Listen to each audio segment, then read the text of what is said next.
Okay. Dr. Wahid. Ya, saya. Okey. Doktor dah ready ya? Ya, boleh. Alhamdulillah. Okey, saya rasa mungkin kita boleh mulakan sekarang, Doktor. Ya? Boleh. Okey. Okay, baiklah, tanpa membuang masa, kita memulakan program kita pada hari ini. Assalamualaikum warahmatullahi wabarakatuh. Selamat pagi dan selamat sejahtera. Saya ucapkan kepada tuan-tuan dan puan-puan sekalian. Saya bagi pihak majlis mengalu-alukan kehadiran tuan-tuan dan puan-puan dalam webinar kita pada hari ini.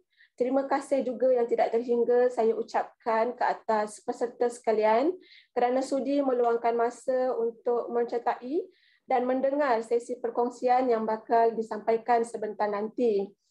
Segala puji kehadrat Allah Subhanahu Wa Taala atas izinnya kita dapat bersama-sama mengikuti webinar yang bertajuk Ancaman RPW, apa yang perlu anda tahu. Okey, itulah tajuk yang telah kita pilih pada hari ini untuk kita bincangkan ya. Dan saya percaya akan banyak maklumat-maklumat yang boleh memberi manfaat yang akan disampaikan oleh Dr. Wahid sebentar tadi, dan semoga maklumat yang terbaru itu dapat memberi manfaat kepada kita lah, insya-Allah.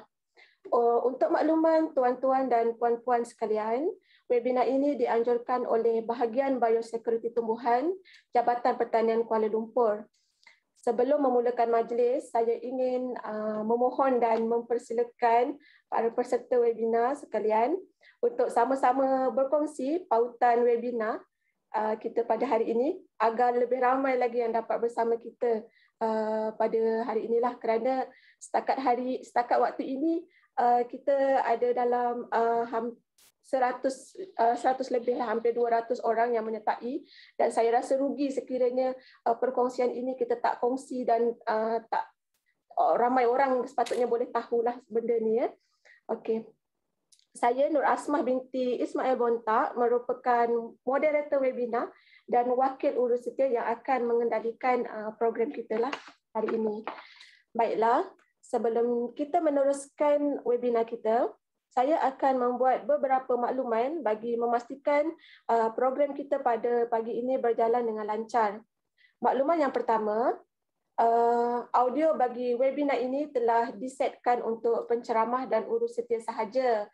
Sekiranya peserta mempunyai soalan untuk diutarakan, peserta boleh mengajukan soalan di ruangan chat box dan akan dijawab oleh penceramah pada akhir sesi webinar ini.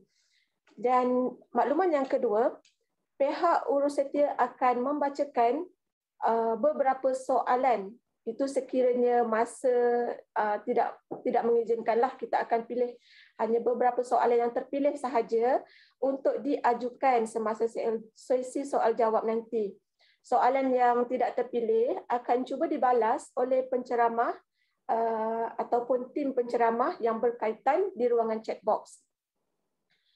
Makluman yang ketiga, makluman yang ni agak penting juga. Sijil dan nota akan diberikan kepada peserta webinar. Mohon tuan-tuan dan puan-puan untuk mengisi kehadiran pada link yang diberikan di ruangan chat box. Dimohon ataupun dinasihatkan untuk para peserta mengisi link kehadiran dengan menggunakan nama penuh, sebab kami akan menghantar sijil penyertaan kepada tuan-tuan selepas webinar ini. Baiklah, kerana kita tahu penceramah kita sudah bersedia di sebelah sana, jadi kita teruskan lagi kita punya program. Pagi ini kita akan mendengarkan perkongsian santai yang akan disampaikan oleh penceramah jemputan yang kita undang khas daripada Universiti Malaysia Terengganu, iaitu Profesor Dr. Wahizatul Afzan binti Azmi, dan beliau merupakan pensyarah kanan di Pusat Pengajian Sains dan Sekitaran Marin UMT. Namun begitu, seperti sebelum-sebelum ini, suka untuk saya memperkenalkan sedikit sebanyak latar belakang berkenaan diri beliau. Beliau merupakan graduan beliau bergraduasi dalam bidang Bachelor of Science Environmental Biology dari University Science Malaysia. Seterusnya beliau menyambung pengajian dalam peringkat master dalam bidang Applied Entomology. Kemudian beliau menyambung lagi pengajian ke peringkat Doktor Falsafah dalam bidang Ekologi dan Evolutionary Biology Entomology di University of Adelaide. Dan untuk makluman semua, sehingga kini Profesor Dr. Wahizatul telah menjalankan beberapa kajian termasuklah dalam bidang ekologi serangga, pengurusan serangga perosak dan interaksi antara serangga dan tumbuhan. Baiklah, tanpa membuang masa, dengan segala hormatnya dipersilakan Profesor Dr. Wahizatul Afzan binti Azmi untuk menyampaikan perkongsian beliau.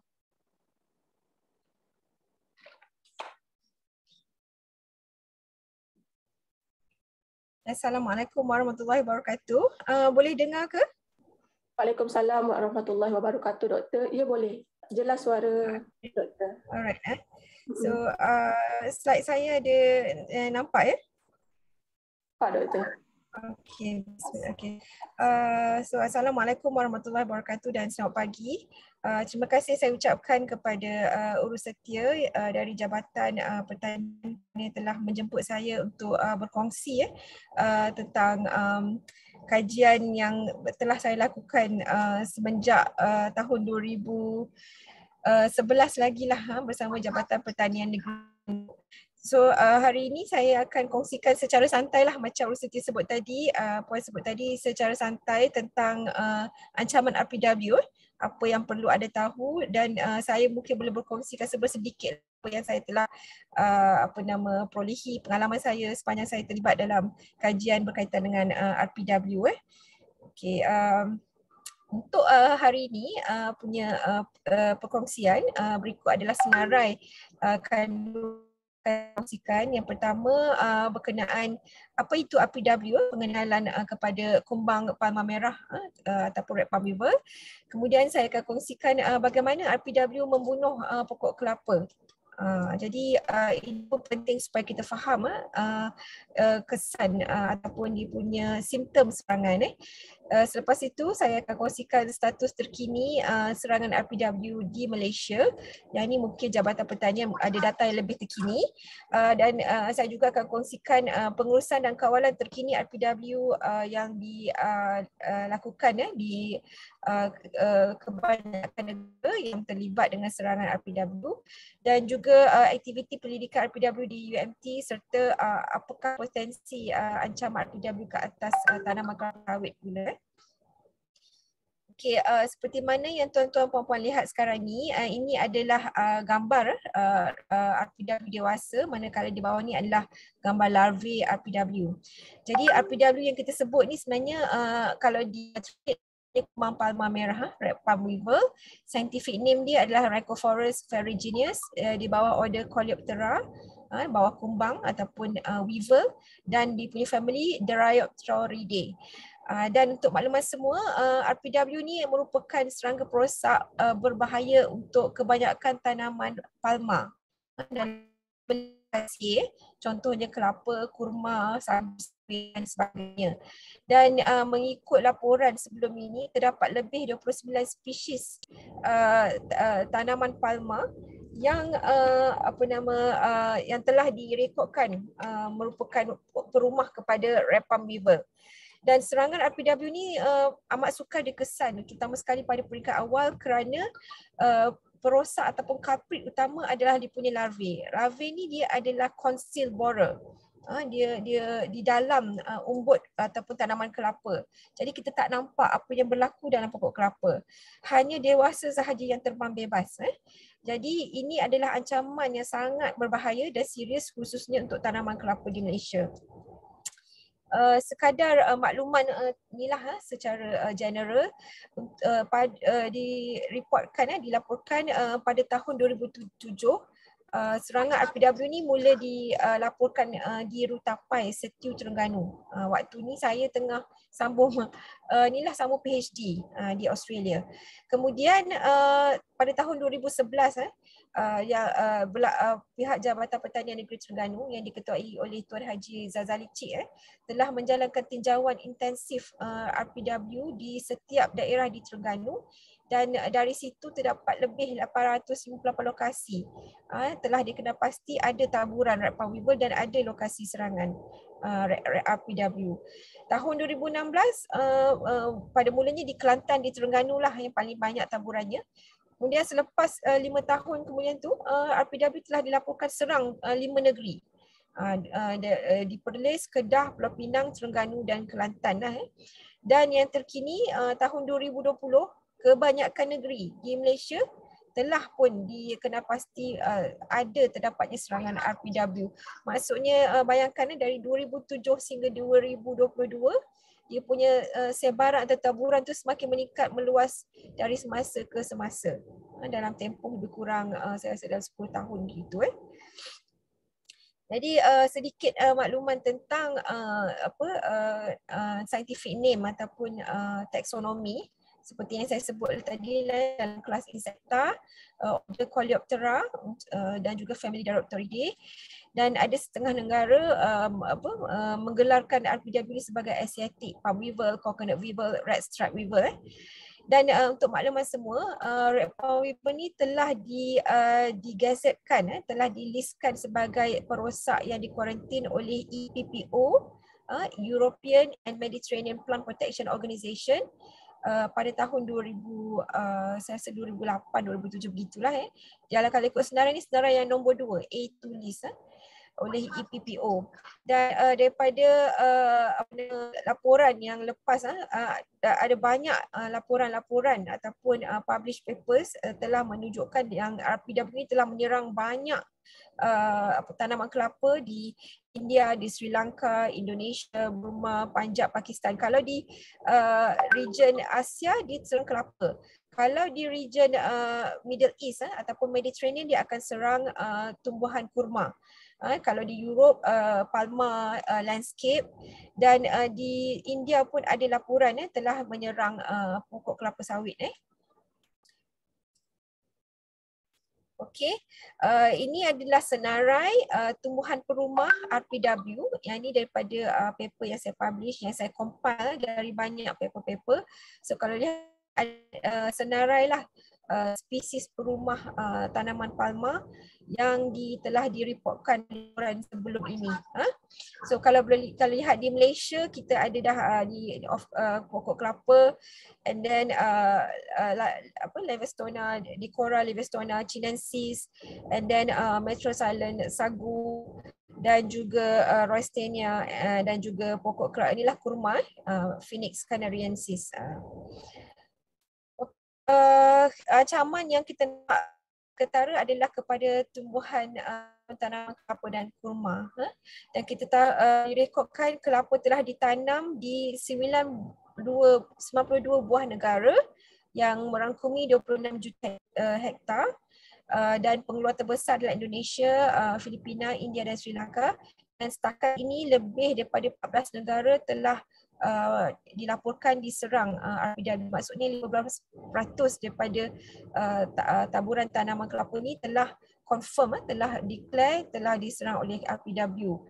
Kalau kurma pula ada 30 negara merangkumi 12 juta hektar, dan negara terbesar pengeluar kurma adalah di Saudi Arabia, di Egypt, di Iran, dan lebih 15 negara telah pun diserang oleh RPW, merangkumi 50% daripada negara-negara pengeluar tanaman kurma. Dan untuk makluman semua, pada Julai 19, 2011 di Malaysia kita telah gazetkan sebagai ataupun kita telah listkan RPW ni sebagai perosak berbahaya di bawah inilah Akta Kuarantin Tumbuhan 1976. Ini adalah taburan RPW yang telah dikenal-pasti yang macam saya sebut tadi lah. Ya, 2007 di Terengganu telah pun dilaporkan secara official.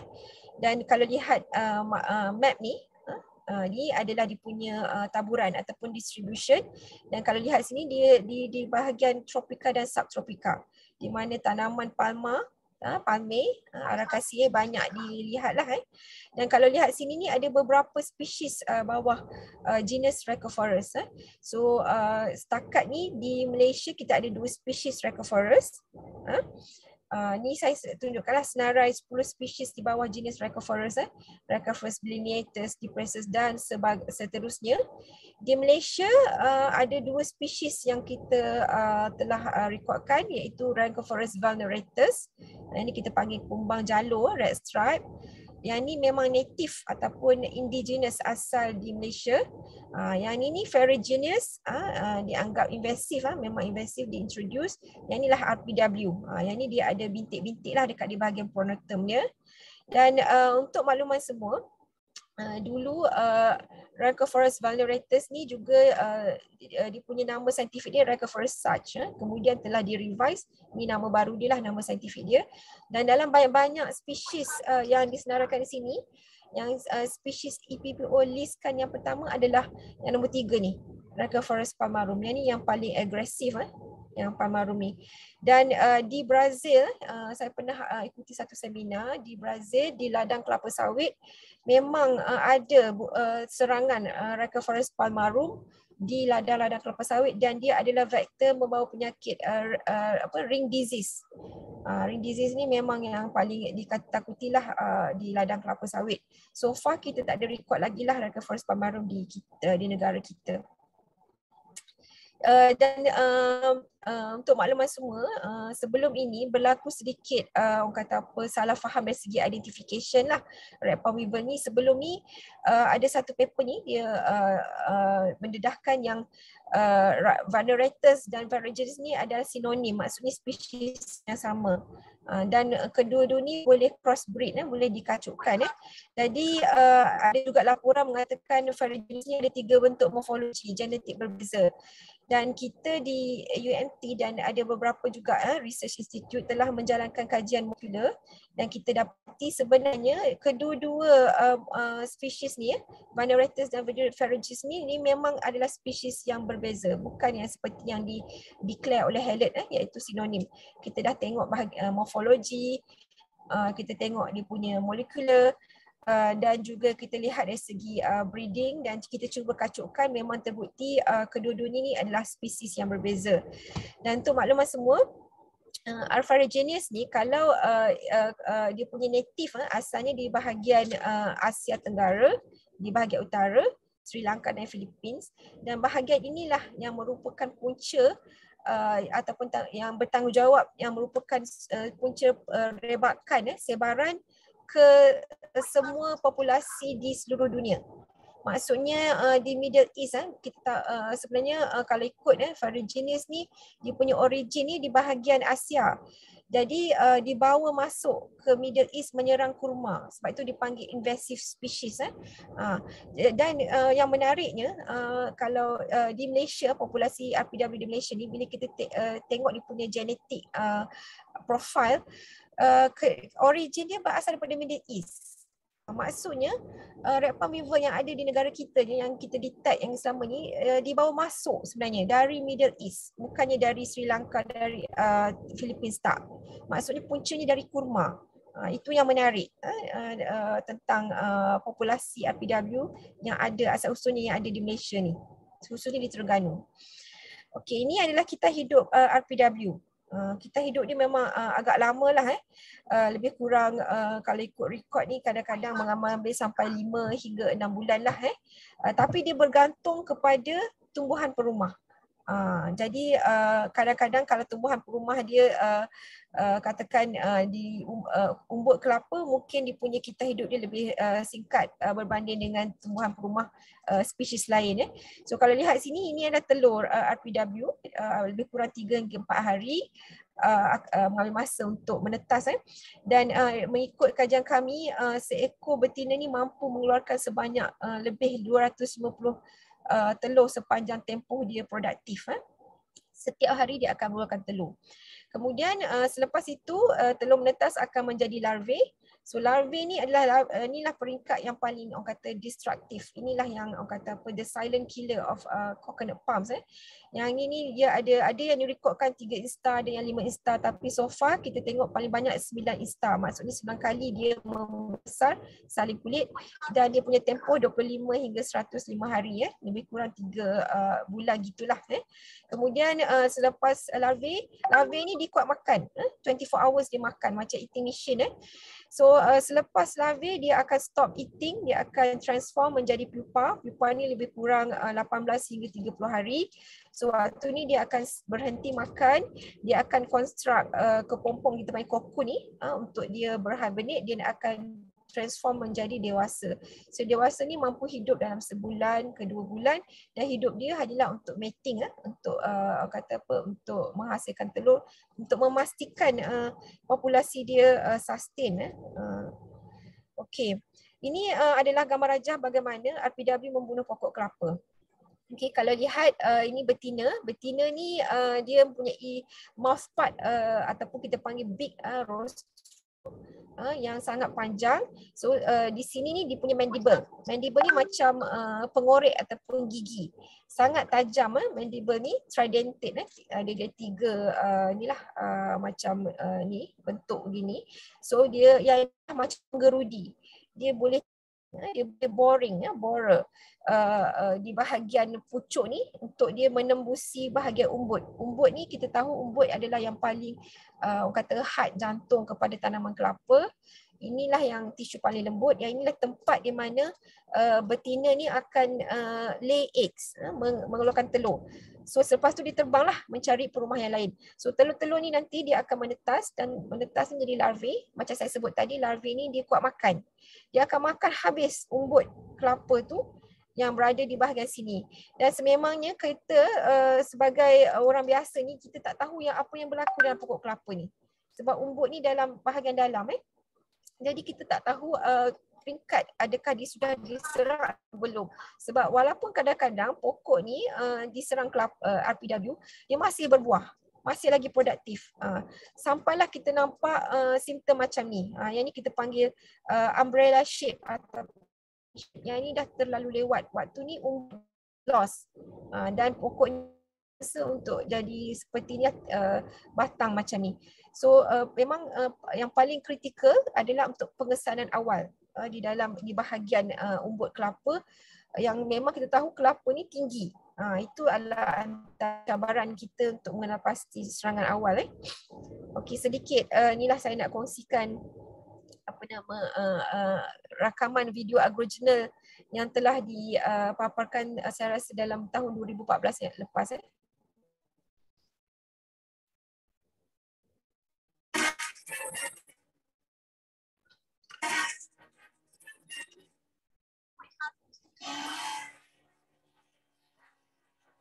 Sebagai ejen perosak paling berbahaya,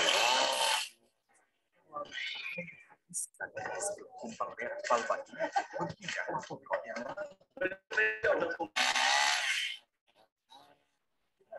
bagaimana corak serangan RPW menyerang di dalam bahagian pokok palma dengan memakan umbutnya yang merupakan daging bagi pokok kelapa.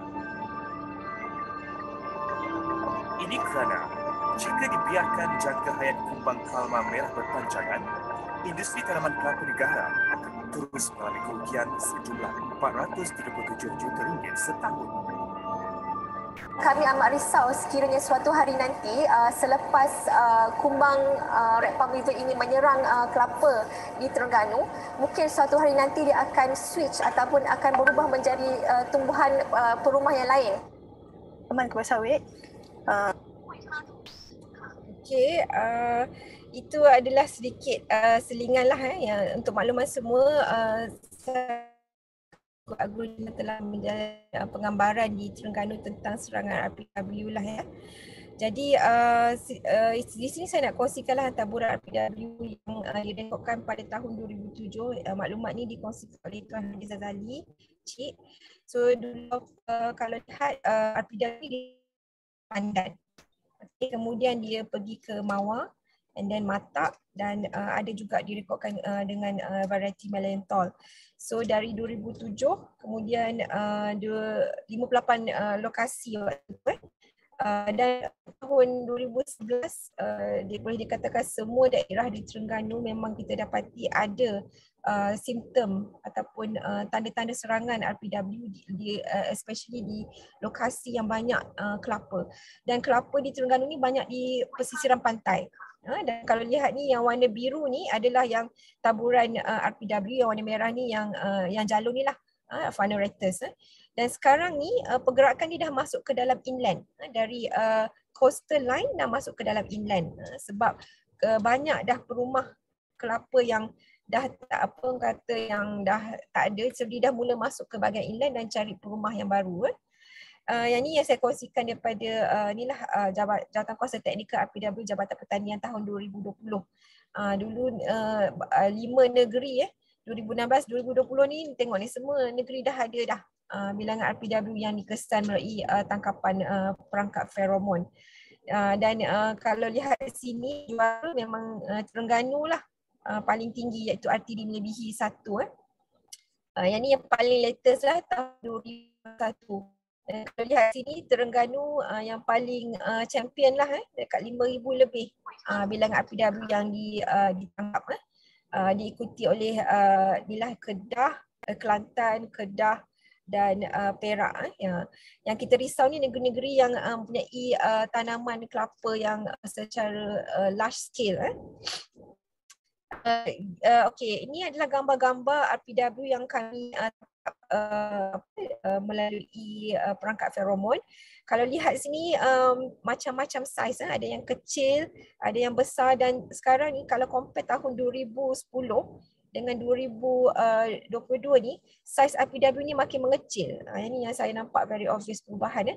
Dan dulu kita nampak morfo ataupun variasi macam ni, tapi sekarang ni dah mula kurang kita nak jumpa bentuk macam ni, tapi lebih banyak proteinuria marking yang dot lah, yang ada black spot macam ni.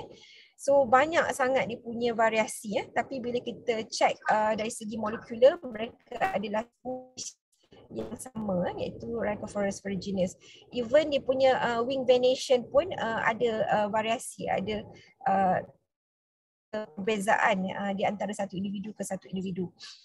Okey, yang ni memang kerosakan yang tahap inilah serius yang tidak boleh diubati.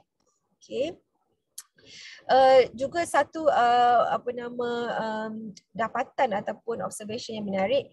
Sebelum ni kita dapati di Terengganu kebanyakan RPW dia menyerang dari atas di umbut, tapi ada juga di Kelantan ni, di Lundang, dia menyerang di bahagian akar. Umbut dia tengok ni, umbut okey, tapi di akar memang rosak teruk, maksudnya dari bawah ke atas. So dan kalau lihat sini, ni larvae di dalam bahagian root system tu ada lebih daripada 50 ekor larvae yang kebanyakannya dari stage early stage sampai late stage, dan kita nampak macam-macam adalah dengan daripada telur, larvae, pupa dan dewasa. Setiap peringkat RPW boleh hadir ataupun wujud dalam satu rumah ataupun host yang sama. Ini adalah gambar umbut yang totally serious damage, rosak, dan biasanya bila kita dissect, satu yang ketara yang paling kita detect adalah bau cecair yang agak menyengatlah, busuk. Itu memang dia punya tanda-tanda serangan kalau kita lihat dari luar. Okey, nanti saya akan tunjukkan tanda-tanda serangan, dia punya simptom serangan, tapi sebelum tu saya kongsikan dahulu strategi kawalan RPW yang diaplikasikan di beberapa negara termasuk di Malaysia. Kita tahu untuk kawalan serangga perosak melibatkan 4 strategi, iaitu cultural, physical, mechanical, biological dan chemical. Dan kaedah yang paling common, yang paling kerap digunakan adalah kaedah kawalan kimia. Dan kita tahu kawalan kimia ni memang dia cepat, tetapi efek dia sangat besar lah, kerana dia memberi kesan chemical traces dalam kita punya pokok tersebut, dan kadang-kadang untarget species juga terkena kesannya. Dan manakala kaedah cultural ni agak costly, memerlukan manpower yang banyak. Begitu juga dengan kaedah physical dan mechanical, tetapi yang paling common ataupun current practice yang digunakan oleh kebanyakan negara menggunakan perangkap feromon. Yang ini yang paling mudah, praktikal dan selamat dan boleh digunakan oleh semua peringkat petani. Okay, dan yang paling jarang digunakan adalah kaedah kawalan biologi. Sebab dia melibatkan tempoh yang agak lama dan dia kadang-kadang orang tak nampak keberkesanan dia, tapi dari jangka masa panjang yang paling sesuai lah untuk kelestarian alam. Dan saya juga ingin kongsikan lah kami punya di UMT kami punya kajian terkini khususnya melibatkan penggunaan kulat entomopatogenik, juga menggunakan pati minyak ataupun plant essential oil, serta juga tentang penambahbaikan sistem feromon, perangkap feromon yang kami lakukan bersama beberapa syarikat lah yang mengeluarkan yang minta UMT untuk test beberapa feromon sintetik yang dikeluarkan oleh beberapa negara. Ini gambar-gambar. Dulu tahun 2014 saya rasa waktu tu Jabatan Pertanian agak agresif dari segi menyampaikan promosi, bukan promosi lah, macam kesedaran sama ada di media massa ataupun di media elektronik, dan juga ada peruntukan yang diberikan. Cuma sekarang ni mungkin ada tapi mungkin tak seperti agresif seperti tahun 2014 yang lepas lah. Okey. Dan macam saya sebut tadi, pihak RTM pun juga telah menjalankan penggambaran di Terengganu dan ada buat penggambaran di UMT dalam 3 kali sebenarnya. Okey, ini saya kongsikan kajian yang kami lakukan di UMT. Saya ingin mengucapkan ribuan terima kasih kepada Jabatan Pertanian Negeri Terengganu kerana telah menjemput kami sama-sama terlibat dari awal. Seingat saya tahun 2011 saya join kumpulan Tuan Haji Zazali untuk sama-sama kami mengambil sampel api dadu dan melihat mengambil sampel, membuat kajian dan sama-sama turun padang. Dan untuk makluman semua, kami memang tak ada keupayaan lah untuk mengambil sampel, jadi kami ucapkan terima kasih lah sebab kebanyakan data sampel diperolehi daripada Jabatan Pertanian. Jadi di sini saya nak kongsikan di sini tentang serangan kelimpahan setiap peringkat RPW, iaitu telur, larvae, pupa dan dewasa di bahagian yang berlainan pada pokok kelapa yang diserang.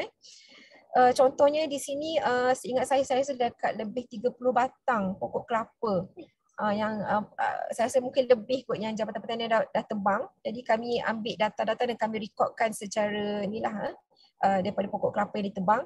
Dan secara umumnya kita dapati di bahagian pucuk dan umbut ni memang bilangan ataupun kelimpahan yang tertinggi adalah telur dan larvae. Kemudian bila larvae tu dah makan bahagian umbut tu, dia akan bergerak dari bahagian umbut, dia akan pergi ke bahagian pelepah. Ya, di situ banyak fiber. Fiber tu digunakan untuk menghasilkan kepompong ataupun kokun. So bila dia dah membesar, dia nak jadi pupa, dia akan bergerak dari umbut ke bahagian pelepah kelapa, dan pelepah kelapa ni kalau lihat ni kita pernah dalam satu pokok tu kita dapat lebih 50 kokun. Dan dari situ barulah dewasa akan emerge keluar. Dia bergerak dari pelepah ke batang pokok. Dan setiap bahagian tu memang kita jumpa semua jenis peringkat umur ataupun peringkat pertumbuhan instar.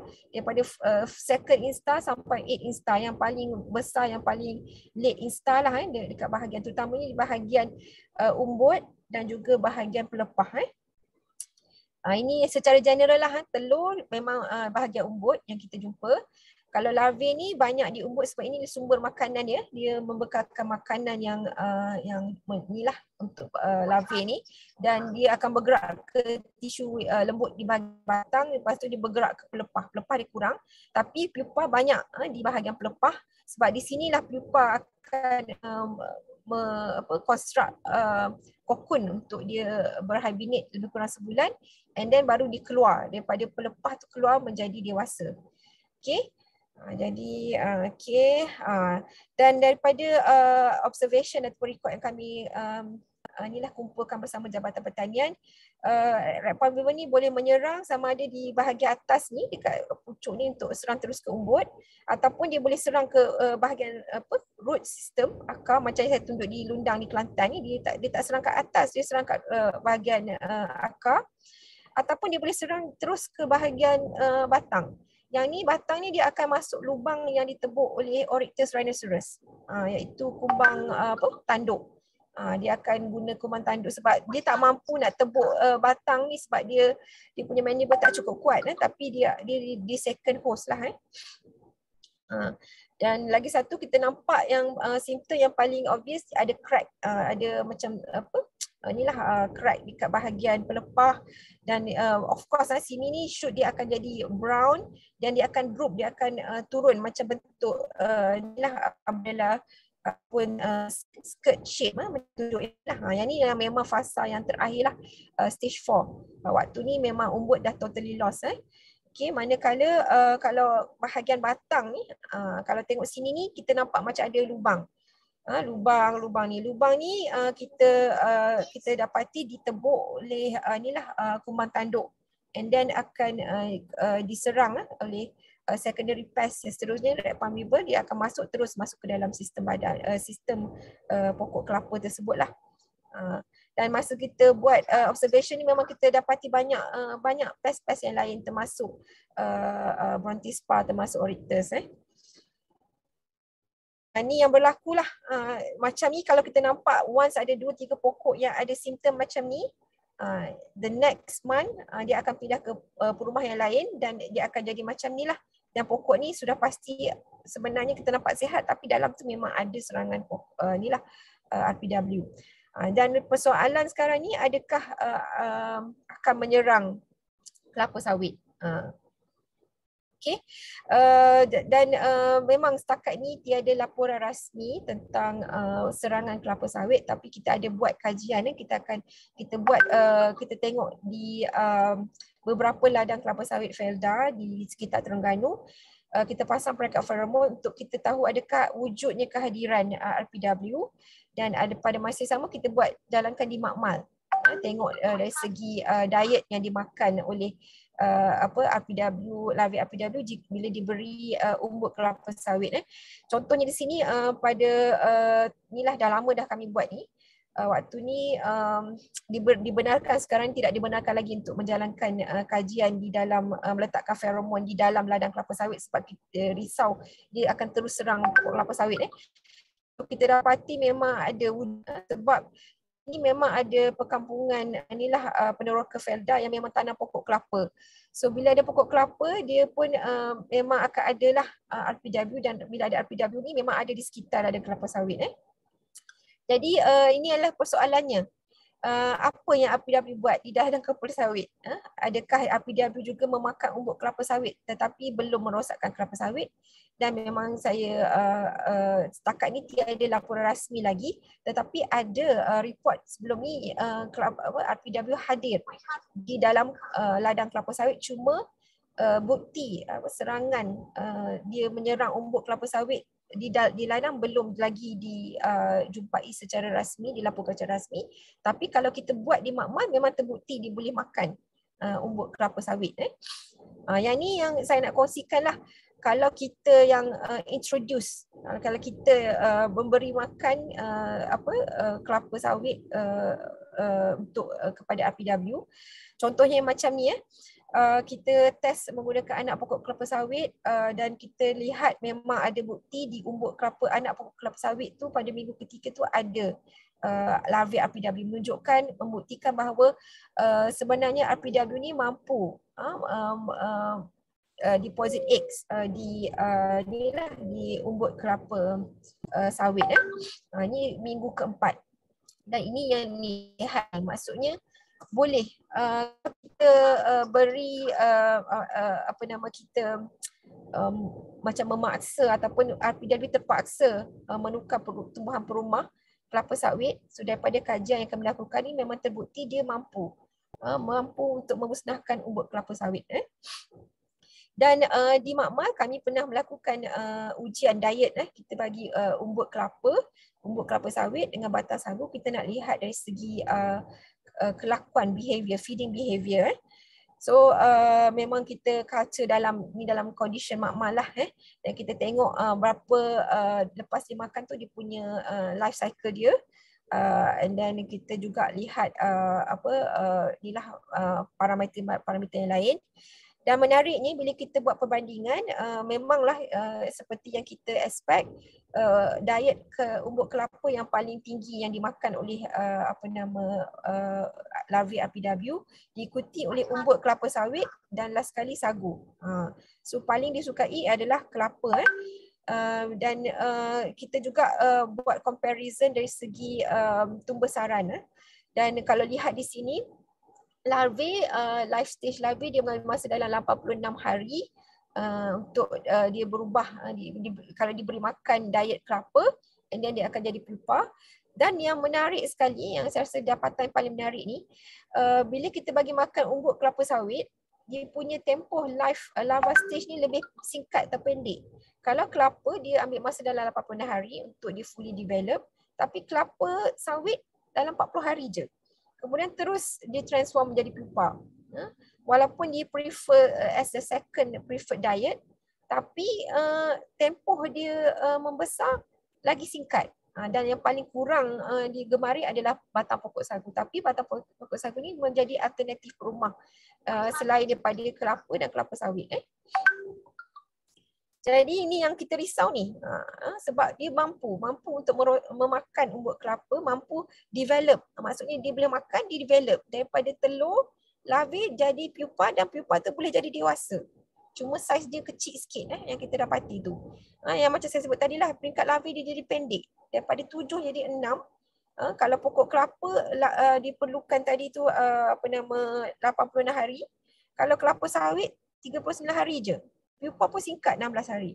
Menunjukkan mungkin composition nutrient ni ada pada kelapa sawit ni hampir sama dengan kelapa, dan dia mampu menjadi perumah suatu hari nanti jika tiada kawalan ataupun tindakan yang drastik yang perlu kita gerakkan sebelum dia merosakkan kelapa sawit. Okey, itu dari segi kajian kita, kemampuan untuk menyerang kelapa sawit. Kemudian selain daripada itu kami juga terlibat membantu Jabatan Pertanian untuk menambah baik perangkap feromon. So antara kajian yang kami buat bersama Jabatan Pertanian tentang pengaruh warna perangkap. So kita test 9 jenis warna dan kita dapati warna yang gelap lah. Walaupun benda ni kata tak, yang penting tak kisahlah, yang penting ada trap, tak kisah warna apa, yang penting feromon dan juga kemampuan feromon tersebut. Tapi kadang-kadang warna, kita dapati warna tong perangkap pun mempengaruhi RPW untuk masuk. Sebab insect pun dia ada vision, dia ada visi penglihatan berdasarkan warna sesuatu objek. Dan selain pada faktor warna, kami juga cuba test dengan tentang pengaruh umpan makanan. Kita tahu kebanyakan teknik kita yang paling mudah, murah menggunakan sugarcane.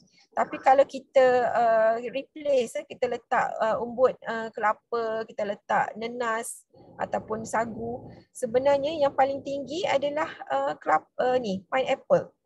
Pineapple ni kutipan dia significantly higher kalau compare dengan sugarcane ataupun umbut pelepah kelapa dan oil palm. Sebab pineapple ni dia boleh menghasilkan bau karomon yang very strong, bau manis tu. Dia tak semestinya kadang pineapple yang busuk, dia punya kulit pun boleh kita gunakan. So kalau kita nak tangkap dengan lebih tinggi, memang kita cadangkan umpan pineapple lah. Dan kalau student saya buat tangkapan pun memang kita gunakan pineapple untuk tangkap RPW. Dan kita buktikan dengan ni lah Y-tube olfactometer punya eksperimen. Memang kita tengok dia punya kelakuan pergerakan ni, kita letak RPW kat sini, tengok dia bergerak ke arah forbid mana. So banyak di pineapple. Maksudnya bau pineapple ni very strong. Okey, dan makluman semua juga selain daripada untuk keberkesanan perangkap feromon, dia sama antara faktor penyumbang tertinggi ni lah feromon sintetik. Feromon sintetik ni ada macam-macam brand. Dulu kita masa awal RPW Sera ni kita gunakan RPW Lior yang dikeluarkan oleh satu syarikat di India. Tapi selepas itu macam-macam brand lah. Dan sekarang kita guna yang Ferolio. Ferolio ni dikeluarkan oleh syarikat dari Costa Rica. Okey, dan untuk makluman semua, kita dapati yang Ferolio ni dari Costa Rica ni dia punya kesannya lebih baik sebab dia mampu bertahan sehingga 2 hingga 3 bulan. Kalau yang RPW ni kadang-kadang tak sampai 1 bulan. Dan dia juga bergantung kepada faktor environment. Kalau panas, dia lagi cepat habis lah, dia punya shelf life dia cepat kurang berkesan. Kadang-kadang tak sampai 1 bulan. Dan dari segi kos pun sekarang ni saya dapati kos pula semakin tinggi. Sebab Ferolio sahaja yang kita, tapi untuk makluman semua sebenarnya setakat ni saya dah test 3 jenis brand feromon sintetik. Satu dari inilah daripada saya tak tunjuk pula ni, dari negara-negara lain lah, tak semestinya daripada Costa Rica. Ingatlah nama dari negara mana, dari Greece dia ada 2 jenis brand. Dan yang kalau tuan-tuan perasan ni yang nampak bentuk batang ni dari Jepun. Jepun pun menghasilkan dia punya sintetik feromon yang baru, dan dia punya lebih kurang sama macam Ferolio. Harga lebih murah. Jadi kita buat di inilah dekat sekitar Kuala Nerus, menggunakan prosedur yang kita dah bangunkan, dan kita dapati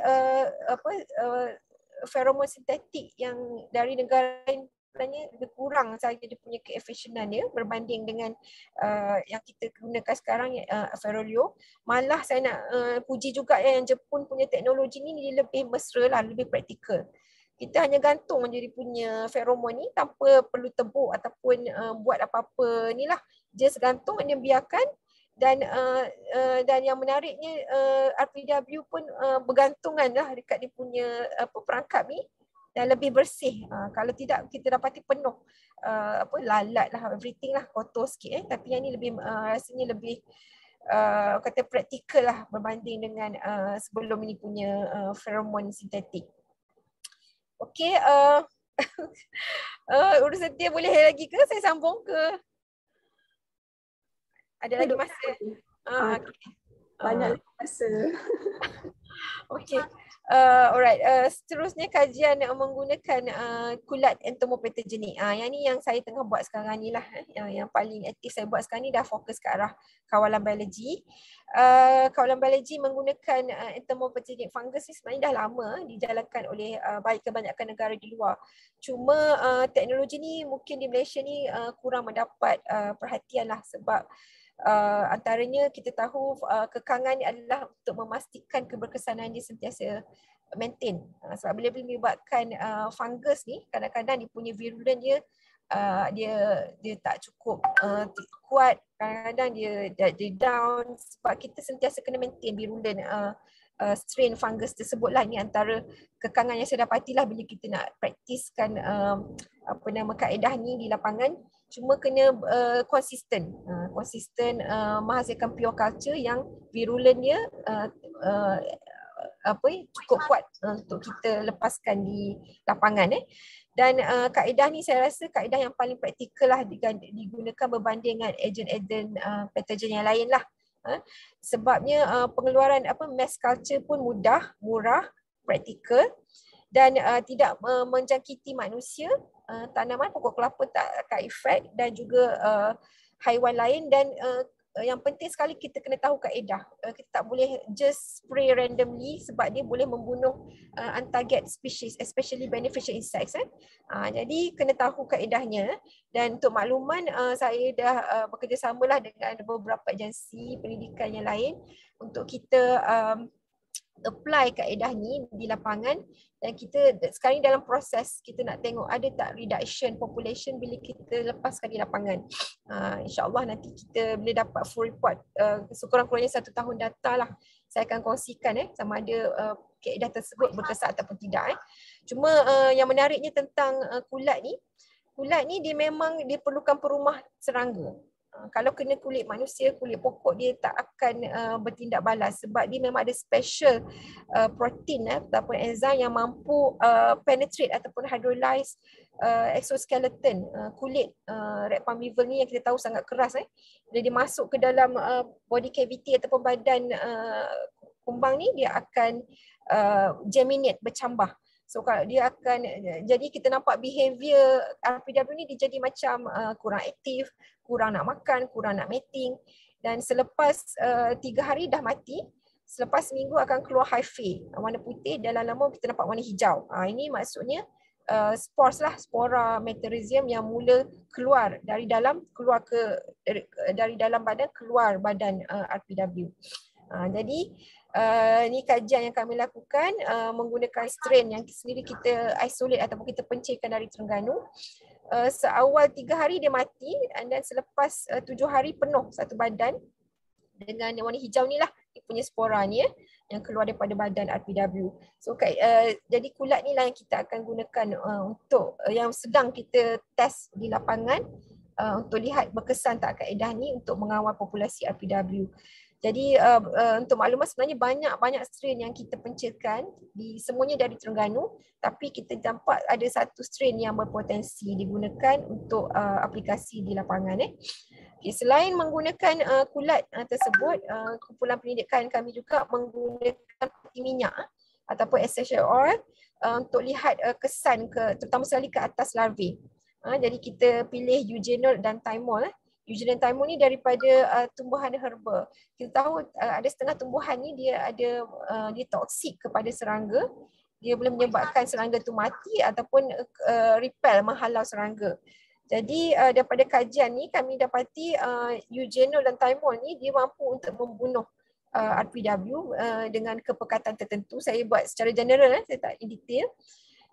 Dan kalau lihat ni dari segi LC50 dengan LT50 dia memang nampak berpotensi lah, di mana kepekatan 500 ppm mampu membunuh separuh daripada populasi RPW yang diuji.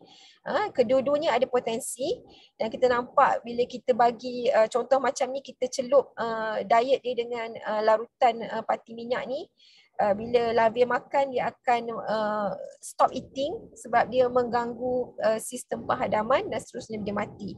So ini antara potensi yang kita nampak menggunakan inilah apa nama essential oil. Dan banyak lagi kajian. Kalau tengok banyak lagi kajian, saya cuma kongsikan beberapa kajian utama sahaja. Cuma saya sekarang rasanya antara keperluan pendidikan yang perlu kita utamakan untuk RPW ni ada 4 poin ni lah. Yang pertama dari segi pengesanan awal. Macam saya sebut tadi, kalau kita dapat kesan awal, kita boleh selamatkan pokok. Kalau kita tak dapat kesan secara awal, pokok tu tak selamat dan pokok tu akan mati dan akan merebak kepada pokok lain. So perlu ada satu kaedah yang solid, yang mampu, yang berefektif, yang boleh mengesan dari awal. Supaya kita boleh membunuh serangga tersebut dari awal dan menyelamatkan pokok tersebut. Ini yang saya rasa paling kritikal. Kemudian quarantine protokol, yang ini pun antara yang saya rasa perlu dititik beratkan, terutama sekali dari inilah unit biosecurity lah, saya rasa mungkin boleh membantu sebab puncanya dari pokok-pokok dari luar lah yang tidak dikuarantin secara proper. Ini antara punca utamalah dia boleh masuk ke negara kita. Dan lagi satu, selain daripada membunuh, kita juga boleh repel, menghalau. Yang ini menggunakan essential oil tadi. Dan yang kedua, terakhir sekali lah penggunaan ejen biocontrol, ejen kawalan biologi yang boleh digunakan, diintegrasikan bersama dengan kawalan kimia dan juga kawalan secara mekanikal. Dan kita nampak sini daripada bukti kajian memang kita risau kelapa sawit lah. Kita tahu kelapa sawit penyumbang utama negara. Kita takut nanti mungkin 10-20 tahun akan datang nanti dia akan switch kepada rat palm-beaver. Jadi kita kena mulakan sekarang. Walaupun tiada laporan rasmi di ladang kelapa sawit lagi, tapi prevention, kawalan pencegahan tu kena bermula dari sekarang lah. So inilah slide dah ni. Kesimpulannya, dia penyelidikan, pencegahan dan kawalan ni kena bekerjasama bersama-sama. Sebab bayangkan saya rasa lebih dah 10 tahun kita masih lagi bukan kata gagal lah, maksudnya kurang berjaya untuk mengawal sepenuhnya. taburan ataupun serangan RPW. Okey. Jadi saya rasa inovasi ataupun pembangunan peranti menggunakan teknik atau kaedah IoT ni saya rasa antara yang perlu kita fikirkan. Sebab saya pernah di-approach oleh beberapa company luar negara, khususnya dari India, dari Arab Saudi yang menunjukkan dia punya produk. Dia buat macam IoT based device yang boleh detect di ladang-ladang menggunakan internet. Jadi dari situ dia kata kita boleh control, kita boleh selamatkan pokok-pokok. So innovation macam ni banyak di luar negara. Jadi dia nak approach negara kita untuk apply macam ni. Saya pernah maklumkan juga kepada Unit Biosecurity, kalau kita ada kemampuan saya rasa boleh juga kita test lah produk yang dari luar negara ni yang mereka bangunkan. Kemudian itulah bahan biokimia ni yang saya rasa antara yang kita boleh beri perhatian, dan sistem perangkap feromon ni mungkin kita kena tambah baik supaya ada keberkesanan. Kadang-kadang kita nampak dia dah mula drop, kita kena ada sedikit inovasi dan tambah baik. Dan ejen kawalan biologi juga perlu yang telah kita kena pasti memang dah ada, cuma sekarang ni dia punya gap, dia punya cabaran ni nak apply di lapangan. Macam saya cakap tadi lah, macam saya kulat tadi tu, kita nampak di makmal berkesan, tapi bila nak apply di lapangan ni dia kena ada satu modus operandi yang spesifik supaya dia tidak mengganggu ekosistem lain. Dan lagi satu kita perlukan, kita kena formulate, sebab bila kita nak apply di lapangan banyak faktor luaran, faktor environment, suhu, cahaya matahari, hujan, kena ambil semua faktor-faktor berikut. Bukan mudah untuk apply di lapangan. Dan kena mass produce dan banyak lagi shelf life, simpanan. So itu antara isu bila kita nak menggunakan kaedah kawalan biologi lah. Dan yang paling penting untuk kelestarian perusahaan RPW ni, kita perlu bekerjasama semua pihak, daripada petani, daripada penyidik-penyidik, daripada pihak kerajaan, pihak swasta, daripada semua pihak lah, supaya kawalan ini kita punya aim untuk mengurangkan taburan RPW ini berjaya. Yang penting kawalan secara mesra alam yang kita nak nak beri tekankan. Okeylah, Setia, ini saja daripada pihak saya. Ini adalah slide saya yang terakhir. Okey, saya boleh stop share ke? Boleh, Doktor. Okey.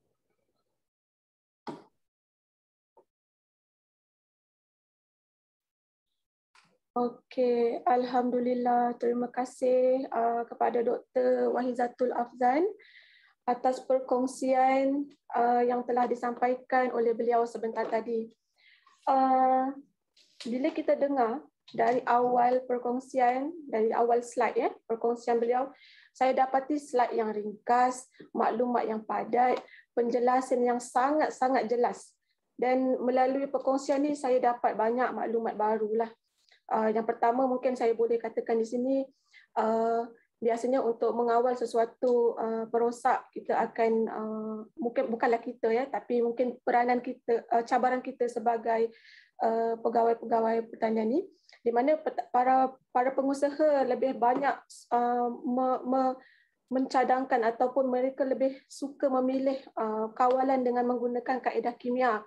Tapi bila kita dengar perkongsian Dr. Wahizatul pada hari ini, sebenarnya banyak lagi pilihan kawalan RPW yang kita boleh pilihlah, kita boleh cadangkan kepada para pengusaha yang berada di bawah kawasan kita. Dan yang saya rasa saya sangat suka adalah penemuan-penemuan doktor yang terbaru. Contohnya mengawal RPW menggunakan kaedah biologi. Biasanya kita akan cakap kaedah biologi, tapi kita mungkin kita belum ada satu maklumat yang jelas, atau yang fakta yang kuat. Tapi mungkin kali ini kita mungkin boleh kongsikanlah kepada pengusaha di bawah kita, di mana salah satu cara kita boleh gunakan Metarhizium species lah untuk mengawal RPW, di mana lebih selamat kepada persekitaran, lebih selamat kepada pengusaha itu sendiri dan juga pengguna. Sebab saya dipahamkan dengan menggunakan Metarhizium species tidak memberi kesan sampingan ataupun tidak memberi pestisida residu tidak ada dalam hasil tanaman. Betul, Doktor? Kalau kita menggunakan Metarhizium species. Okey, jadi tapi mungkin seperti yang Doktor katakan tadi, ada beberapa kekangan mungkin untuk kita apply di lapangan. So nanti mungkin akan ada lagi hasil-hasil kajian yang mungkin boleh dikongsikan dan kita boleh kembangkan maklumat dan manfaat ini kepada orang lain supaya dapat menjadi manfaat kepada semua orang lah. Okey, Doktor. Setakat ini ada beberapa soalan.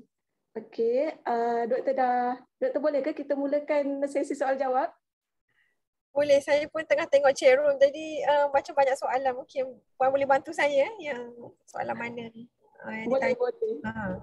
Okey, cuma seperti yang kami nyatakan pada awal sesi webinar tadi, kami pihak universiti akan memilih mungkin beberapa soalan yang kami fikir mungkin agak penting untuk kita bincangkan. Jadi kalau ada soalan yang kurang lebih sama, janganlah merajuk atau berkecil hati. Okey, nanti kita cuba jawab juga kalau ada masa. Okey, Doktor, soalan yang pertama, kejap ya. Ada perjumpaan atau kejap. Bukan. Okey, Doktor. Ini kenapa ni? Okey, Doktor. Soalan dia, ada perjumpaan atau kajian kesan serangan RPW pada tanaman lain selain palma? Oh, maksud dia mungkin macam ni, Doktor. Adakah perjumpaan atau kajian yang dibuat ke atas serangan RPW pada tanaman lain selain pokok palma? Mungkin maksud soalan dia begitu. Okey, kepada yang bertanya, mungkin itu yang dimaksudkan, saya pun rasa macam tu.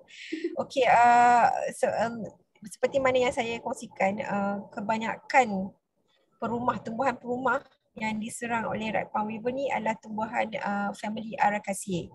Maksudnya dia perlu ada umbut. Umbut ni adalah bahagian morfologi untuk tumbuhan palma. Sebab umbut ni adalah tempat ataupun food source kepada larvae dia, sebab larvae yang perlu survive. Dalam kita hidup red palm weevil, tempoh yang paling lama adalah peringkat larvae. Dan larvae ni yang sebenarnya menyerang pokok tersebut. Dan setakat ni daripada rekod yang kita dapati pada serangan semua ni, memang dia akan cari palmae ataupun Araceae, tumbuhan dari kumpulan family palmae. Dan mungkin saya pun tak pastilah, setakat ni saya tak dengar lagi lah daripada pokok-pokok lain. Tapi yang macam kita guna sugar cane, pineapple tu, mungkin ramai confused kenapa guna umpan bukan yang pokok palmae. Sebab umpan ni kita adalah satu kaedah, kita panggil kaedah untuk menangkap serangga secara pasif. Kalau aktif kita kejar dia, pasif ni dia datang kat kita. So dalam perangkap ni kita menggunakan sex attractant iaitu pheromone. Lagi satu menggunakan food bait, umpan makanan, dan serangga ni dia biasanya dia akan sense menggunakan dera olfactometer, dera bau yang menggunakan antena dia. Antena dia macam hidung kita lah. Dia boleh bau sex pheromone dengan bau makanan. So sugar cane dengan pineapple ni dia ada kandungan gula tinggi. So bila dia ferment, dia akan mengeluarkan bau, kita rasa bau busuk tapi bau tu manis, bau busuk, ya bukan busuk lah, bau fermented ni yang boleh attract. Sebab tu kita gunakan pineapple dan sugar cane sebab gula dia tinggi. Jadi bau tu campur dengan pheromone sex tu dia akan attract more. Itu cara pasif untuk kita menarik perhatian serangga perosak. Berbalik pada soalan tadi, memang setakat ni so far saya rasa kebanyakannya dia attack ni lah Araceae, dan tak ada lagi rekod pokok lain lah. Okey, Doktor, jelas ya. Jadi memang RPW setakat ni hanya serang palma sahaja, yang kita tahulah, dan yang makanan tadi adalah sumber makanan dan cara untuk kita tangkap mereka, ya. Sebab tu kita gunakan nanas, tebu. Jadi kita jangan confuse. Bolehkah RPW duduk dalam tebu? Bolehkah RPW duduk dalam nanas? Rupanya nanas dan tebu ni alternatif sahaja untuk kita tarik mereka masuk dalam perangkap kita. Okey, soalan yang kedua, Doktor. Selepas pokok kena serang, Adakah pokok tersebut boleh pulih semula memandangkan simptom lambat untuk dikesan? Okey, soalan yang bagus. Kalau katakan kita detect serangan tu tak begitu serius, maksudnya mungkin stage 1, insya-Allah kita boleh selamatkan pokok tersebut dengan kita boleh buat trunk injection.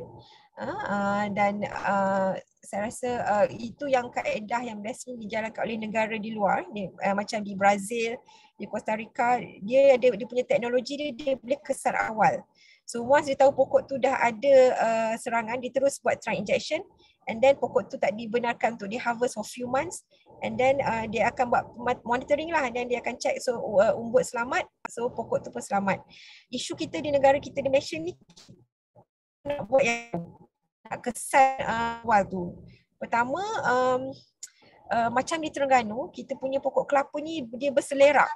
Kita boleh nampak di sepanjang jalan. Dan siapa yang nak check satu-satu pokok tersebut. Jadi kalau di ladang, owner dia akan check, dia akan jaga pokok tu. Maksudnya yang tuan ataupun yang di luar ladang ni, kalau satu perumah dah mula di-attack, dia akan pindah ke perumah-perumah yang lain. Dan macam saya sebut tadi, kelapa umbut dia tinggi, atas. Memang kita nampak panjat ke crate ke tangga ke, sebab di atas, di umbut punca makanan dia. Dan silbora memang tak nampak. Jadi kalau kita nampak pelepah tu dah mula drooping tu, itu dah stage 3-2 dah lewat. Sebab tu grup daripada MPOB dan UKM, mereka membuat pengesanan awal menggunakan kaedah akustik, dia boleh detect bunyi APW dalam batang pokok lah. So itu adalah satu kawalan ataupun kajian yang dilakukan oleh pihak UKM dan juga MPOB untuk pengesanan awal. Maksudnya kita boleh detect ada tak APW tu, sebab bunyi larvae ataupun dia punya grub tu, dia ada bunyi frekuensi yang berbeza dengan spesies insek yang lain. Kalau termite bunyi lain, dia punya profil dia lain. Jadi insya-Allah bila kita tahu, kita dengar detect bunyi daripada pokok tersebut, kita boleh dah selamatkan pokok tersebut dari awal lagi. Itu antara kajian yang dilakukan oleh inilah jabatan dari MPOB dan UKM, dan saya pun bekerjasama juga dengan mereka. Itu salah satu alternatif lah. Kalau negara lain, even di India, di Arab Saudi digunakan anjing untuk sense bau.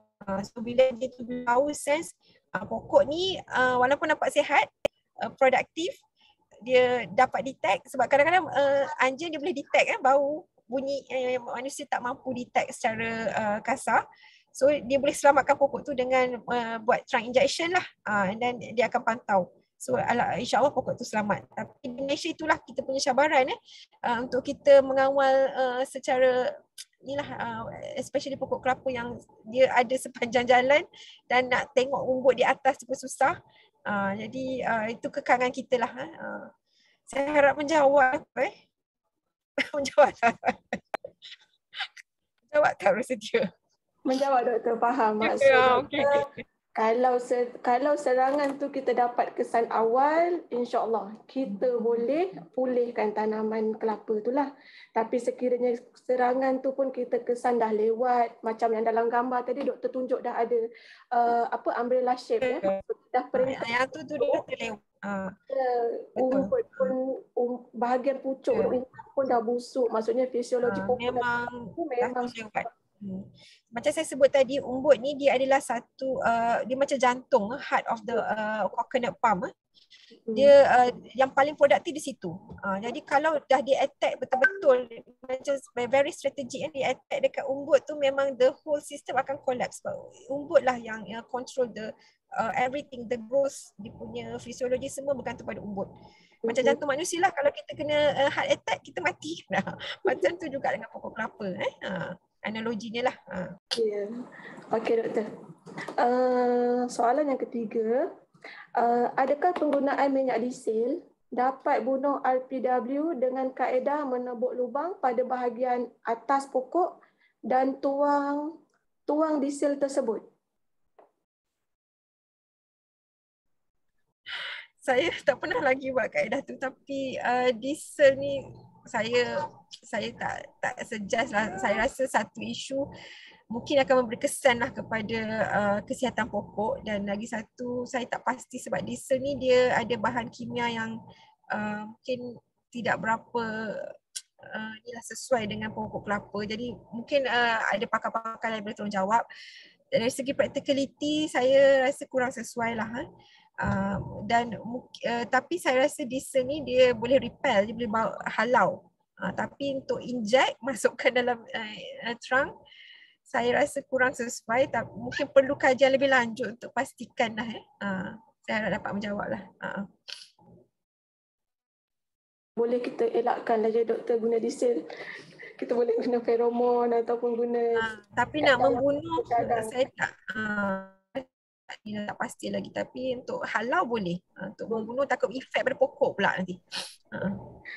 Okey doktor. Untuk soalan seterusnya, untuk stem injection, ramai pemain industri kelapa sawit ramai yang sudah bertukar kepada racun acephate yang dikatakan lebih selamat.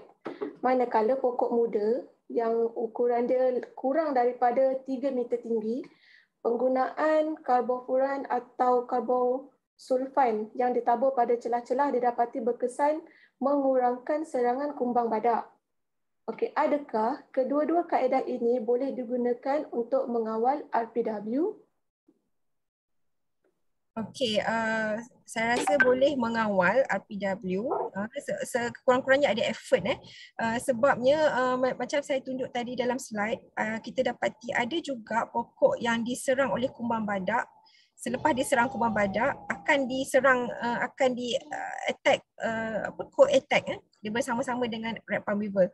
So sebabnya kumbang badak ni dia akan membuat lubang pada batang pokok yang agak keras. Red palm beaver tak mampu buat lubang kat batang pokok, hanya kumbang badak sahaja. Jadi dia menggunakan kesempatan untuk masuk kat lubang yang dibuat oleh kumbang badak tersebut. Jadi kalau kaedah untuk mengawal kumbang badak ni sebenarnya saya rasa boleh juga mengawal red palm beaver secara tidak langsung. Sebab dua-dua ni exist dan kita risau. Kita macam contoh kumbang badak ni kita tahu dia adalah perosak kelapa asalnya. And then dia switch kepada kelapa sawit. Kan? Jadi mungkin satu hari nanti ini akan berlaku juga kepada kelapa sawit. Di mana red palm beaver asalnya serang kelapa. And then after 20 years, 30 years, we never know, dia akan buat yang sama macam kumbang badak, akan switch ke kelapa sawit. Jadi bagi saya kaedah untuk tabur yang karbosulfan yang untuk mengurangkan serangan kumbang badak tu memang salah satu effort lah atau alternatif untuk kita kawal RPW berdasarkan pemerhatian yang kita dapati sebelum ni lah, sebab dia boleh wujud dua-dua ni, boleh exist. Jawab ke? Menjawab. Okey, Assalamualaikum doktor. Soalan saya, sekiranya penggunaan feromon jenis yang sama digunakan untuk jangka masa yang panjang, adakah kemungkinan untuk kumbang RPW tersebut akan menjadi resisten atau tidak lagi tertarik kepada feromon tersebut? Mohon penjelasan doktor. Terima kasih.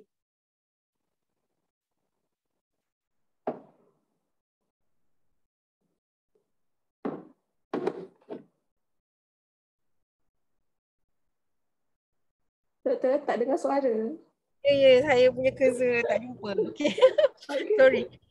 Tadi adakah RPW dia boleh jadi resistant dengan feromon yang tu kan? Soalan dia kan? Ya, betul. Okey. Saya rasa juga perlukan feedback daripada Jabatan Pertanian. Selama kita guna brand Ferolio ni, ada tak kita nampak satu trend dia dah mula reduce. Kemungkinan besar kadang-kadang sebab serangga ni cerdik juga tau. Dia boleh ni pengalaman saya lah, bukan dengan red palm beaver saja tapi dengan serangga yang lain, dia boleh tahu bila kita nak apply, nak sembuh, dah belajar dia punya schedule, dan sometimes dia macam betul lah dia boleh jadi rintang resistant, especially untuk racun lah Tapi untuk feromon ni setakat ni macam tiada lagi kajian yang terperinci adakah bila kita menggunakan brand yang sama untuk tempoh yang lama, dia akan dah jadi macam orang kata dah macam tak attracted dah. Sebabnya saya pasti daripada 3 ataupun 4 jenis brand sintetik feromon yang saya test ni, kebanyakan syarikat ni dia tak reveal secret ingredient dia. Dia hanya bagi yang apa kata yang maklumat yang very general, yang basic. Yang contohnya macam kita tahu serangga dia boleh mengeluarkan cecair kimia ataupun chemical signal untuk attract pasangan, which is very exclusive, very specific untuk spesies tertentu. Dia hanya reveal yang tu sahaja, dia punya chemical compound, tapi bahan-bahan lain dia tak explain. Dan saya pasti setiap brand sintetik feromon tu dia akan ada campuran bahan-bahan yang lain. Dan mungkin juga saya rasa perlu ada kajian, kita kena test dengan produk yang lain. Sebab macam yang saya buat trial dengan brand yang lain tu, kita nampak kadang-kadang dia lebih baik, walaupun dia ada perbezaan yang signifikan, tapi dia punya tangkapan lebih tinggi. Sebabnya kadang-kadang serangga ni bila tempoh masa yang lama, kita attract guna bahan yang sama, jadi macam kata mangli lah. Jadi kita perlukan bahan yang baru supaya dia akan lebih tertarik dan kita tak nampak trend menurun. Macam juga guna kulat entopoetogenik tu. Kulat tu kita kena every month kita kena buat pure culture yang baru. Kalau tak nanti dia punya virulence akan drop. Dia tak cukup strong untuk membunuh serangga. Jadi setiap kita akan buat maintenance to make sure that virulence tu sentiasa maintain, sentiasa power lah untuk membunuh serangga, especially di lapangan. Jadi saya rasa perlu kajian juga ni, dan mungkin sebab Jabatan Pertanian dah buat kawalan ni dalam lebih 10 tahun, mungkin boleh nampak trend. Dia konsisten ke menurun? Kalau menurun tu tandanya dia dah mula rasa inilah kata resist ataupun rasa tiada attraction untuk sintetik tersebut dan perlu berubah kepada sintetik feromon yang lain ke. Itulah ini pendapat saya lah.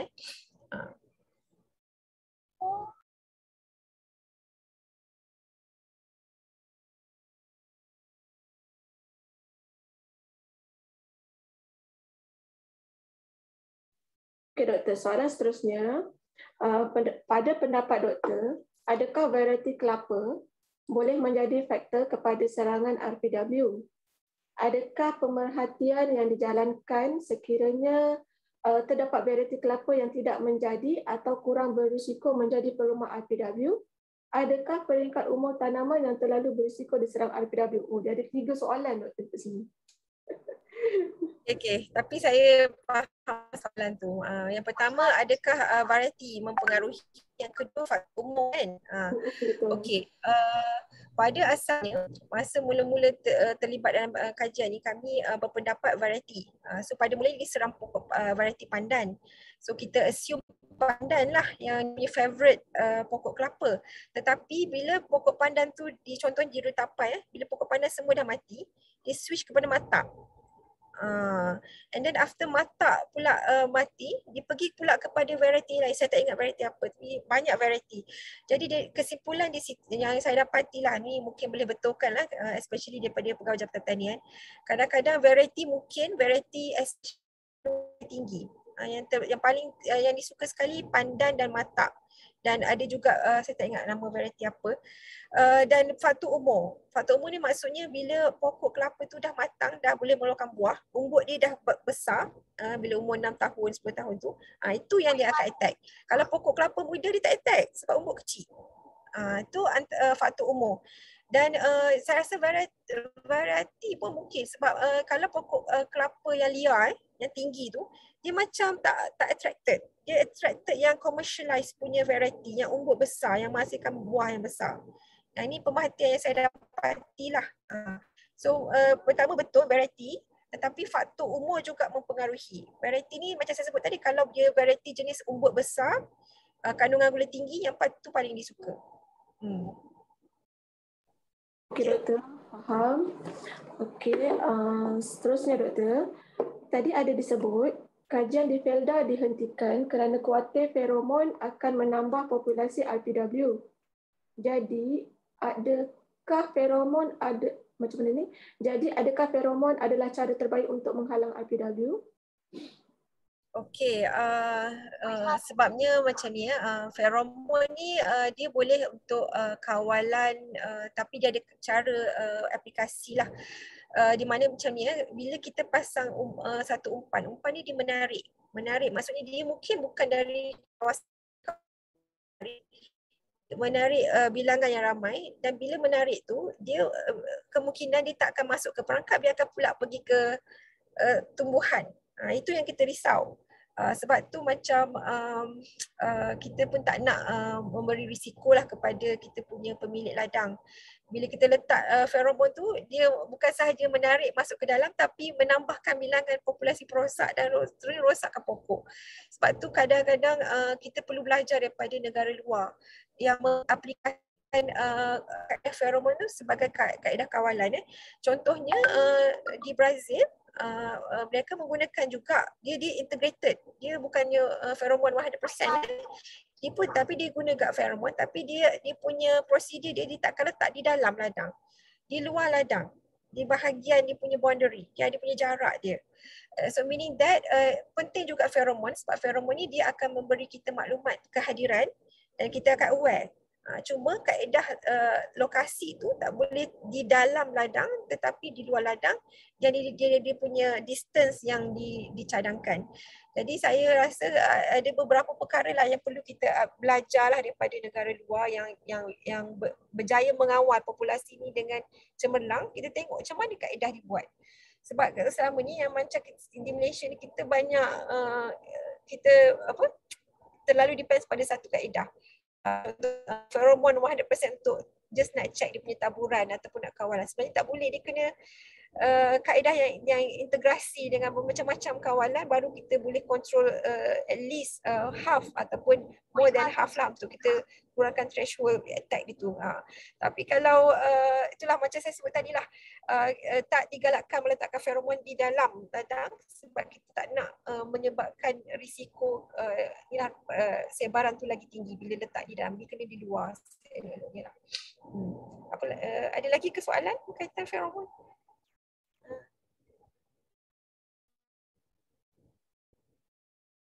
Tak dengar, sorry. Kena unmute. Okey, faham. Okey doktor, terima kasih soalan untuk jawapan yang tersebut. Ada lagi soalan pasal feromon juga, tapi dia berkaitan seperti ini doktor. Soalan dia berbunyi seperti ini. Dilema pengusaha untuk pakai feromon sebagai cara kawalan RPW di mana dia kata macam ni, pengusaha dalam dilema untuk pakai feromon sebagai cara kawalan RPW di mana mengikut kefahaman, jika kita akan memanggil RPW datang ke kawasan kita. Maksudnya mungkin apa pandangan doktor? Itulah yang saya sentuh tadi tu. Memang dia bila kita letak feromon, memang kita berjaya menangkap, tetapi sebenarnya feromon ni, serangga ni dia boleh detect bau tu sejauh saya rasa lebih daripada 1 kilometer. Maksudnya dia punya sensory, dia punya olfactometer, antena dia tu very sensitive. Contoh macam dia nak cari, sebab serangga ni bila dewasa dia nak mating je. Mating dia akan mencari pasangan melalui bau feromon tersebut. Jadi kadang-kadang kita tak tahu bila kita letak feromon tu, dia bau sex attractant, tiba-tiba dia nampak pokok.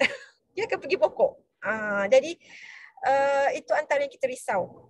Sebab itu saya kata sebenarnya boleh sebenarnya kaedah kawalan menggunakan feromon ni boleh diaplikasikan, tetapi dengan cara yang betul, prosedur yang betul. Yang paling penting sekali kita kena tahu lokasi dia. Lokasi, sebab tu saya nak minta macam kita refer negara-negara yang berjaya kawal RPW secara efisien. Antaranya di Brazil. Dia di ladang kurma yang sangat besar. Tapi kenapa di Arab Saudi tak berjaya macam di Brazil? Contohnya lah. Even di India pun sekarang ni saya rasa dalam kawalan, dia dah berjaya kawal RPW. So yang tu yang saya nak tengok macam mana. InsyaAllah lah saya dengan tim Sadabi saya nak pergi ke India, kita nak tengok macam mana pihak di India mengawal RPW. Macam mana dia apply pheromone trap. Betul ke dia letak di luar kawasan ladang, berapa jarak antara ladang dengan feromon. Itu yang kita nak dapatkan maklumat dari negara-negara tersebut lah. Sebab saya pasti ada pro and cons, ada kebaikan dan kelemahan kaedah-kaedah tersebut. Itu kelemahan feromon. Kalau kelemahan fungus yang saya gunakan tadi, kelemahan dia, dia tak boleh diaplikasikan waktu hujan. Dan lagi satu dia bila kita nak apply fungus tu, kita kena ada dua cara, sama ada kita pasang trap yang ada fungus tersebut ataupun kita lepaskan RPW yang ada jangkitan fungus tersebut. Bila dia mating, dia akan menyebarkan ulat tersebut kepada individu yang lain. Okay, tetapi kita tak tahu bila di lapangan ni dia banyak faktor-faktor lain yang menyumbang. Kita punya expectation tu tak seperti yang kita harapkan. Contohnya kalau fungus dia dah kena pada satu seekor serangga, dan serangga tu dia katakan dia tak mampu, bila kena fungus tu dia jadi less aktif, kurang behavior untuk mating. Jadi dia akan mati seekor lah. Itu pun antara yang benda kita nampak. Jadi itu yang saya kata perlu ada integrasi, tak boleh harap satu kaedah sahaja. Dan kita kena ada kajian yang terperinci. Contohnya kalau nak menggunakan ejen RPW yang ada infection fungus tersebut, kita kena cari ejen yang sihat. Bila kita lepaskan ni, dia mampu mating, at least dia boleh merebakkan kulat tersebut kepada individu lain. Itu antara yang faktor yang kita dapatilah bila kalau kita nak guna kaedah tersebut lah yang saya boleh kongsikan. Okay. Terima kasih. Ada beberapa lagi soalan. Boleh doktor kita teruskan? Okay, tapi itulah saya takut bateri saya weak. Tapi setakat mana yang boleh saya boleh ni lah, insyaAllah. Setakat mana yang boleh. Mungkin kita dua soalan lagi, boleh doktor? Boleh. Soalannya macam ni. Adakah semua spesies weevil pemusnah kepada kelapa sawit atau kelapa? Kerana ada usahawan kami menyatakan bahawa weevil bertindak sebagai pollinator. Ulang balik, pollinator. Adakah semua spesies weevil pemusnah kepada kelapa sawit atau kelapa? Maksudnya dia tak merujuk kepada RPW sahaja. Yang ni mungkin kumbang lah ya. Dia kata spesies weevil, maksudnya umum. Okay, memang kita ada beberapa kumbang. Kita ada beberapa spesies kumbang yang merupakan ejen pendebungaan ataupun pollination agent, antaranya sebagai Elidiobius camericus iaitu EK, iaitu pollination agent untuk pokok kelapa sawit. Dia pun weevil. Weevil ni maksudnya kumbang yang ada snout, yang dia punya mouthpart jenis yang panjang macam red palm weevil. So dia dalam kumpulan yang sama. Tetapi peranan dia bukan sebagai perosak, peranan dia sebagai pendebunga. Dia tak sama macam red palm weevil. Red palm weevil dia bukannya ejen pendebungaan. Dia tak macam EK. Red palm weevil ni memang dia mencari palme, tumbuhan palme ni untuk dia lay eggs, untuk dia bagi anak-anak dia untuk makan. So dia bukan membantu dari segi pendebungaan. Memang sebenarnya banyak spesies coleopteran ataupun kumbang ni adalah ejen pendebungaan, tapi tak semua spesies. Jadi kita kena tahu spesies mana yang bermanfaat, spesies mana yang kurang bermanfaat lah untuk tumbuhan ni. Sekejap telefon pula. Alright, kemudian apa lagi? Tadi soalan lupa lah. Soalan apa tadi? Okay. Soalan dia okey dah doktor? Dah jauh dah Okey. Okey.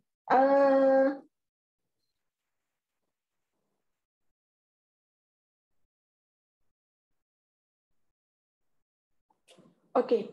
Soalan mungkin yang kita boleh kira ni soalan antara soalan terakhir ya doktor. ada sebarang beneficial plant yang boleh ditanam bagi menarik serangga parasit bagi mengawal RPW. Berapakah keberkesanan kawalan biologi ini? Okey, saya rasa ada dua soalan yang saya nak jawab. Saya nampak menarik juga soalan Kak Jerome tu. Yang pertama, tumbuhan lain untuk menarik RPW ke? Ya, betul. Okey. Saya teringat, saya tak ingat siapa, tapi salah seorang pegawai Jabatan Pertanian Negeri Terengganu pernah memberi satu cadangan yang saya rasa agak bernas. Kita boleh attract Redpalm weevil daripada attack tumbuhan yang kita nak lindungi, kita bagi alternatif kepada dia. Contohnya batang sagu. Okay, sagu ni. Batang sagu ni, batang dia memang lembut. Kalau tengok dari segi consumption makanan, kalau macam pokok kelapa, dia attack umbut saja, tapi sagu dia boleh attack the whole batang. Sebab the whole batang tu tisu lembut, dia boleh makan. Jadi ini adalah satu cadangan yang baik. Kita boleh bagi alternatif sumber makanan dia. Kita boleh letak batang sagu di ladang kelapa, jadi dia akan pergi ke situ. Sebab serangga ni dia opportunis, yang mana yang mudahkan dia, yang tak guna banyak tenaga, dia akan pergi situ. Jadi daripada dia ke umbut kelapa, kita dah bagi option makanan lain kepada dia, contohnya batang sagu. Itu contoh cadangan lah. Jadi kita kena siasat pokok mana yang, tumbuhan mana yang dia boleh macam switch dia punya fokus. Tak nak serang kelapa tapi nak attack tumbuhan yang lain. Contohnya sagu lah yang macam saya sebut tadi. Kemudian saya nampak ada satu soalan tu. Yang last sekali, adakah kumbang dewasa menjaga telur di satu pokok saja atau berpindah randah? Okey, kumbang dewasa dia tak jaga telur. Dia tahu mating bertelur, lepas tu dia terbang. So and then telur tu nanti akan menetas dan larvae tu akan independent. Tapi ibu dia, female ni cerdik. Dia akan cari tempat yang supaya anak-anak dia larvae tu boleh survive. Sebab tu dia akan cari tumbuhan perumah yang mampu melindungi anak-anak dia yang dapat memberi makanan yang sustain. Lepas tu dia akan terbang, dia akan cari pula perumah yang lain untuk dia sebarkan dia punya telur-telur yang lain kepada telur ni kepada pokok yang lain. Tapi saya ada juga mendapat maklumat kadang-kadang ada juga serangga ni bila once dia dah mak, dia katakan satu pokok tu betina tu dah mak, tu tempat dia lay eggs. Betina lain akan cari pokok yang lain. Sebab tu dia macam ada satu pheromone ataupun macam ada satu chemical signal, this contohnya these trees belong to me. Contoh macam tu. Ada setengah serangga dia punya karakter behavior macam tu. Tapi saya tak pasti dengan RPW. Tapi di sini saya nak tegaskan, kumbang dewasa tak jaga telur. Dia hanya mating, bertelur, lepas tu dia akan terbang, mating, dan dia akan bertelur kat pokok yang lain pula. Memang dia akan berpindah randah. So once satu pokok kita nampak kat satu kawasan tu dah ada simptom yang jelas, definitely sebelah tu the whole location ada potensi risiko yang sangat besar akan diserang. Tu je lah.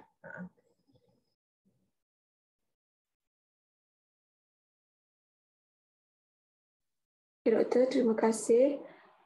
Soalan terakhir, Doktor. Lepas ni, ni lah. Ya. Okay, last. Harap sempat lah sebelum bateri. Assalamualaikum, Doktor. Adakah terdapat cara lain untuk kita mengenal pasti kehadiran dan serangan RPW terhadap pokok yang tidak menunjukkan simptom serangan bagi pencegahan awal kemusnahan pokok tersebut dan peluang untuk pulihkan pokok tersebut? Terima kasih. Okey, maksudnya untuk pengesanan peringkat awal okey, to be honest, saya sendiri pun tak mampu nak detect pokok ni serang ke tak serang. Sebab selama pengalaman saya pernah tersalah pilih pokok. Saya ingat pokok tu kena serang, bila terbang tu punya sihat lagi. Kadang-kadang ada pokok yang kita nampak macam ada simptom, tapi bila kita check, kita dissect, tak ada pun serangan. Itu bahayanya kalau kita depends pada external simptom. Jadi external ni macam saya sebut tadi lah, dia ada cracks, ada rekahan, ada lubang, dan lubang tu biasanya akan mengeluarkan bendari fluid yang busuk. Itu tanda dah serang. Tu dah serang tu. Kalau simptom awal memang challenging. Awal ni maksudnya yang kita boleh selamatkan pokok. Maksudnya baru ada seekor dua ataupun larvae baru peringkat yang very very early stage. So macam saya sebut tadi, yang pihak UKM dengan APOB buat tu, yang dia mengesan bunyi tu. dia punya akustik bunyi frekuensi larvae dalam batang tu antara yang saya rasa kaedah yang sesuai untuk pengesanan awal. Lagi satu kaedah yang saya cadangkan itulah kita boleh gunakan bantuan, contohnya macam itulah negara lain digunakan anjing mengesan. Saya tak tahulah macam mana dia, mungkin dia bagi bau RPW and then kalau anjing tu menyalak ke apa, maksudnya ada something wrong kat pokok tersebut, dan kita boleh further verify tu dengan menggunakan detection frekuensi bunyi larvae tersebut lah. Tapi tak salah untuk kita cegah dari awal, sebab memang to be honest is very hard to detect for the early stage. Dan lagi satu cadangan, kita boleh buat macam biosensor. Jadi dah lama dah saya sebenarnya dah approach juga plant pathologist lah. Biosensor ni maksudnya kita ambil, katakan hanya ambil contohnya pelepah ataupun daun yang very practical, and then kita check dia punya kandungan inilah saya tak pasti. Saya ada, kalau plant pathologist dia tahu, kita boleh detect at least daun yang diserang ataupun daun yang tak diserang. So once kita ada satu biosensor yang boleh detect ataupun kit yang boleh kita detect something wrong dengan pokok ni, dan kita boleh further investigate. Itu antara saya rasa yang boleh di develop lah, biosensor untuk mencegah serangan awal rat palm weevil. Dan insyaAllah tu lah, macam saya cakap tu, saya haraplah visit, insyaAllah saya rancanglah dengan tim Sam Darby nak pergi ke India. Kita orang nak tengok macam mana dia punya kawalan dia buat integration IPM, RPW, dan dia boleh kawal RPW attack dia punya ladang kelapa. So far dia antara yang berjaya lah, especially di ladang kelapa lah yang saya masukkan. So saya pun nak belajar macam mana tim di negara India dia menggunakan kaedah macam mana. So kita akan tengok semua aspek, dia punya application dan pheromone, dia pun guna juga meteorizium, dan juga detection awal, pengesanan awal tu macam mana dia boleh detect, macam mana dia boleh selamatkan pokok tersebut. Itu yang kita nak dapatkan. So penting juga untuk kita turun ke padang, kita lihat kepada negara-negara yang berjaya. Terima kasih doktor. Banyak cadangan yang doktor cadangkanlah untuk kita kesan peringkat awal serangan daripada RPW. Baiklah doktor, itu merupakan, yang tadi itu merupakan soalan yang terakhir untuk sesi kita pada pagi ini. Jadi sebelum kita menutup sesi webinar kita pada hari ini, mungkin doktor ada nak menyampaikan sepatah dua kata ataupun ucapan apa sebelum kita tutup majlis, doktor?